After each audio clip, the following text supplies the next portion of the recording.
Og der fik den, har sat sig rigtig godt fast i mig, at man skal blive i sit eget blomsterbed. Forstået på den måde, at jeg skal ikke begynde at komme med mine forestillinger om, hvordan jeg tror, at tingene foregår derhjemme.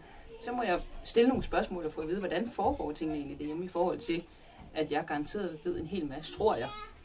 Og man bruger den i stedet for indgangsvinkel, at jeg siger det, jeg ved, og ikke hvad jeg tror. Ja, så hold fast i, hvad vi har set, og hvad vi ved af fakta, og så prøve at holde alle vores gætterier og vores mistanker for os selv. Det er vi kommet langt med, og det gør det også nemmere at sige til forældrene, jamen, jeg ringer ham hjem, fordi han har det ikke godt. Og så når barnet kommer hjem, så ringer mor, hey, han har det så fint, han render og leger. Og så vil jeg stille og roligt holde sig til det, jeg har set hjem. Det er jeg da rigtig glad for så var det det, han havde behov for. Fordi hos mig havde han det ikke godt.